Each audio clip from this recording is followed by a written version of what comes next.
एक समय की बात है। एक जतनपुर नाम के गांव में बागेश्वर नाम का गरीब किसान रहता था। उनके घर में उनकी पत्नी कोमल और उनके 16 साल का लड़का एक साथ रहते थे। बागेश्वर को सिर्फ खेती करने आती थी। उसके अलावा उसने कोई और काम नहीं सीखा था।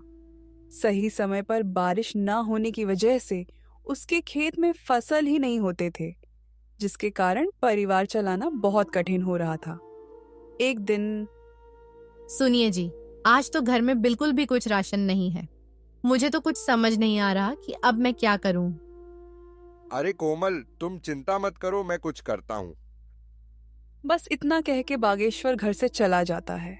रास्ते में हे राम, ये कैसा समय आ गया है प्रभु। मेरे घर में राशन का एक दाना तक नहीं है। चलो, मैं और मेरी कोमल तो भूखे पेट रह लेंगे, लेकिन मेरे बेटे का क्या।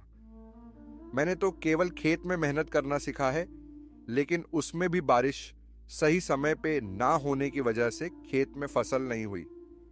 अब मेरे पास जमींदार से उधारी पैसे लेने के अलावा कोई दूसरा रास्ता नहीं है। बागेश्वर अपने गांव के जमींदार के पास जाता है। जमींदार हीरालाल बहुत शातिर और चालाक किस्म का इंसान है, जो हमेशा हर किसी को बेईमानी से लूटने के बारे में सोचता रहता है।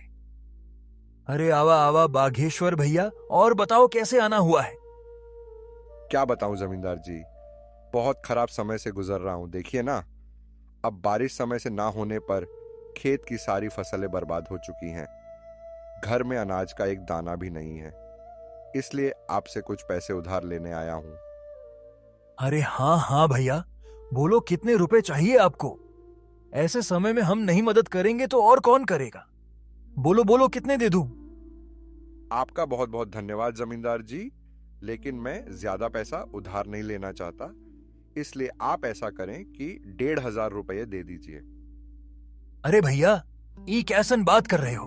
भला 10 से 12 हजार रुपए तो लो। क्या पता आगे चल के कब बरसात होगी और कब समय बदले। जमींदार मन में सोचने लगता है।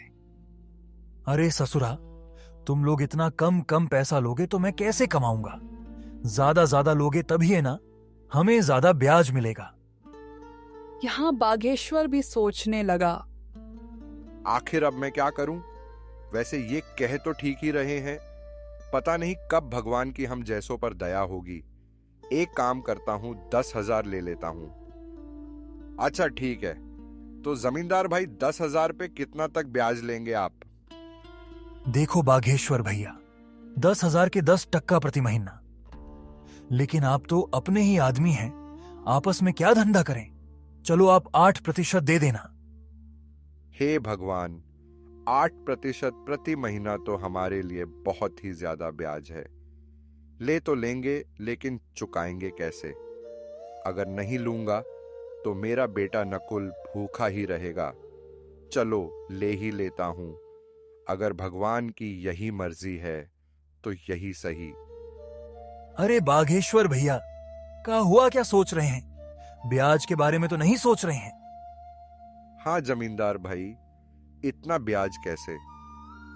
अरे कोनो चिंता की बात नहीं है। देखिए आप तो अपने हैं, आराम से चुकाइएगा। कहिए क्या कहते हैं। अच्छा ठीक है, दे दीजिए। बागेश्वर उस जमींदार से 10,000 रुपए उधार लेके चला जाता है। चलो अब जल्दी जल्दी बाजार से राशन और नकुल के लिए कुछ खाने को ले लेता हूं। आज मेरा बेटा तो खुश हो जाएगा। बागेश्वर जल्दी जल्दी बाजार से सामान लेके घर के लिए वापस हो जाता है। घर पहुंचते ही कोमल बागेश्वर के हाथ में सामान देखकर खुश हो जाती है और कहती है, हाजी, ये सामान पैसे कहाँ से मिले जी। देखो कोमल, मुझे पता है तुम मुझ पर गुस्सा करोगी, लेकिन मेरे पास और कोई चारा भी नहीं था। मैं समझ गई जी, आपने किसी से उधारी पैसे लिए होंगे। पर कोई बात नहीं, मैं भी वही सोच रही थी। लेकिन ऐसे समय में गांव में किसी के पास देने के लिए पैसे नहीं हैं। तो क्या आप जमींदार से उधारी पैसे लेके आए हो? हाँ कोमल, लेकिन तुम चिंता मत करना, भगवान के घर देर है अंधेर नहीं। अभी इस वक्त मेरे बेटे से बढ़ के और कुछ नहीं है। हाँ, आप कह तो सही रहे हो, लेकिन वह जमींदार बहुत चालाक और बेईमान है। वह बहुत ज्यादा ब्याज लेता है और समय पे पैसे ना देने पर खेत या घर छीन लेता है। आपने कितने रुपए उधार लिए? मैंने तो 1,500 ही मांगे थे, पर उसने कम से कम 10,000 या उससे ऊपर लेने बोला, इसलिए मैंने 10,000 ले लिए। सुनो ना कोमल, अब मेरे बेटे के आने का टाइम हो गया है। मैंने ये कुछ सामान लाया है, जाओ सबके लिए कुछ अच्छा सा बना दो। जी, आज तो मेरा बेटा खुश हो जाएगा। इतना कह के कोमल रसोई में चली जाती है। कोमल ने बहुत ही स्वादिष्ट खाना बनाई। खाने की खुशबू पूरे घर में महक रही थी। वाह कोमल, तो अपने बेटे की मनपसंद खीर बना रही हो। दोपहर में नकुल घर आ जाता है। अपना पसंदीदा खाना देखकर वो बहुत खुश हो जाता है। बड़े दिनों बाद बागेश्वर के परिवार में आज सभी के चेहरे पर खुशी थी। माँ, खाना तो बहुत बहुत ज्यादा स्वादिष्ट था। आज तो सच में माँ, मजा आ गया। अच्छा पापा, मेरे दोस्त सोमनाथ ने आज मुझे बुलाया है। कह रहा था कि आज वो मुझे अपने पापा से मिलवाने वाला है, इसलिए मैं वहां जा रहा हूं। 1-2 घंटे में वापस आ जाऊंगा। ठीक है बेटा, जाओ, लेकिन संभल के जाना और संभल के आना, ठीक है? हाँ पापा, आप फिक्र मत करो, मैं अच्छे से जाऊंगा और अच्छे से आऊंगा। इतना कह के नकुल घर से निकल जाता है।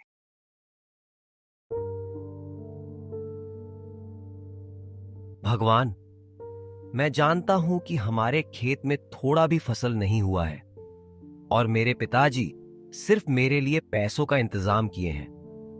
भगवान जी, कृपया कुछ ऐसा कीजिए कि मैं अपने माता पिता की चिंता दूर कर सकूं। नकुल भगवान से प्रार्थना करते हुए अपने दोस्त सोमनाथ के घर पहुंचा। दरवाजे पर उसका दोस्त उसका इंतजार कर रहा था। अरे नकुल, तू आ गया। आजा, अंदर आजा। चल, मेरे पिताजी तुझसे मिलने के लिए कब से इंतजार कर रहे हैं। सोमनाथ, पर तेरे पिताजी मुझसे क्यों मिलना चाहते हैं? वो तू पिताजी से ही पूछ लेना। सोमनाथ का घर काफी बड़ा और सुंदर था। उसके घर में उसके माता और पिताजी रहते थे। सोमनाथ अपने पिताजी से अपने दोस्त नकुल के बारे में बताया था कि उसके पिताजी बहुत कड़ी मेहनत करते हैं, खेत में घंटों काम करते हैं, लेकिन पैसे की वजह से परिवार में बहुत टेंशन है। आओ बेटे नकुल, कैसे हो? नमस्ते अंकल जी। नमस्ते आंटी जी। मैं ठीक हूं, आप सभी कैसे हैं? खुश रहो बेटा, हम सब भी बहुत अच्छे हैं। जगदीश, नकुल 9-10 मिनट ऐसे ही उसके और उसके माता पिताजी के बारे में बातें करते हैं और फिर बेटा नकुल, तुम तो बहुत स्मार्ट लड़के निकले। बेटा, कल से तुम दोपहर में स्कूल से आके खाना खा के यहाँ चले आना।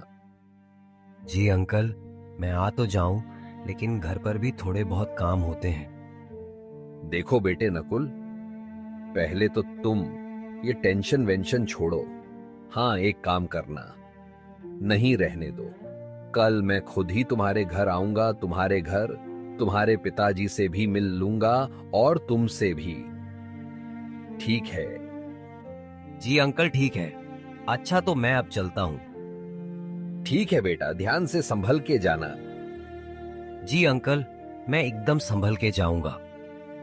उतने में सोमनाथ की मम्मी बोली, बेटा नकुल, ये लेते जाओ, घर पे खा लेना। नहीं आंटी, इसे मैं नहीं ले सकता। अरे बेटा, ले लो। देखो तुम्हारी ममता आंटी ने कितने प्यार से दिया है। नकुल वह थैली ले लेता है, पर उसे समझ नहीं आता कि सोमनाथ के पिताजी उसके पिताजी से क्यों मिलना चाहते हैं। जगदीश अंकल तो बहुत अच्छे हैं, उन्होंने मुझसे कितने प्यार से बात किए, और आंटी भी बहुत अच्छी हैं, उन्होंने मेरा कितना ख्याल रखा, पर वो मेरे पिताजी से क्यों मिलना चाहते हैं। यही सब सोचते हुए नकुल घर पहुंचा और उसने सोमनाथ के माता और पिताजी के बारे में बताया। देखो कोमल, हमारे नकुल को कितना अच्छा दोस्त मिला है। चलो बेटा, ठीक है, तो कल आएंगे सोमनाथ के पिताजी। हाँ पिताजी।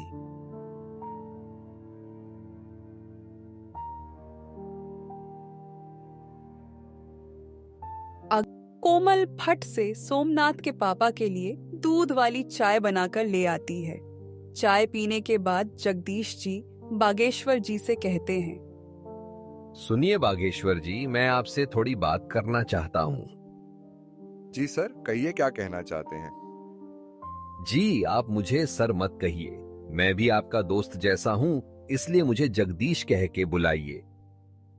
अरे अच्छा ठीक है, जगदीश जी बोलिए, आप क्या कहना चाहते हैं। जगदीश बागेश्वर को घर से थोड़ा बाहर ले जाके कहते हैं, बागेश्वर जी, मेरा बेटा नकुल को अपना बहुत अच्छा दोस्त मानता है। उसने मुझे बताया कि नकुल बहुत समझदार और अच्छा लड़का है, पर गरीबी के कारण से वो पढ़ाई छोड़ने की बातें कर रहा है। भगवान की दया से अब जाके हमारा सोमनाथ खुश रहने लगा है, नहीं तो पहले वो सिर्फ अकेला ही रहता था क्योंकि उससे कोई दोस्ती ही नहीं करता था। अब क्योंकि आपके नकुल के कारण से मेरा बेटा खुश है, इसीलिए मैं उसकी पढ़ाई की फीस भरना चाहता हूं। आप अब टेंशन भूल जाइए, समझे। बागेश्वर की आंखों में आंसू आ जाते हैं। आपका बहुत बहुत धन्यवाद जगदीश जी, आपने मेरी चिंता दूर कर दी। बस उस दिन से नकुल की पढ़ाई की चिंता दूर हुई। अब नकुल सोमनाथ के घर खेलने जाने लगा था। ऐसे ही एक दिन सोमनाथ के पापा कहते हैं, नकुल, सोमनाथ बेटा यहां आओ। वह दोनों जगदीश के पास जाते हैं।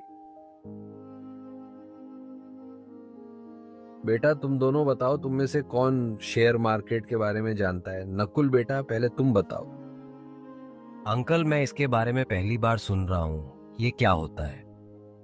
और पापा, मैं बस इतना जानता हूं कि शेयर मार्केट में शेयर खरीदा और बेचा जाता है। अच्छा सुनो, अब कल से तुम दोनों मेरे साथ आधा घंटा बैठोगे।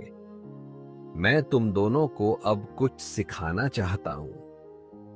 ये सब के बारे में नकुल को जरा भी समझ नहीं आता है, लेकिन उसको जानने की बहुत इच्छा थी। तो उसने सोमनाथ के फोन पर गूगल सर्च किया, तो जो उसने देखा वो देख के चौंक गया। और फिर अगले दिन अंकल, मैंने गूगल पर सर्च किया था कि शेयर मार्केट क्या है। क्या सच है अंकल कि हम वहां से पैसे कमा सकते हैं? बेटा नकुल, ये बिल्कुल सच है कि कोई भी शेयर बाजार से पैसा कमा सकता है। पैसा क्या, बहुत बहुत पैसा कमा सकता है। लेकिन बेटा, चीजें दिखने में जितनी आसान होती हैं, असल में उससे कई ज्यादा मुश्किल होती है। अंकल, मैं कुछ समझ नहीं पाया, आप क्या कह रहे हैं?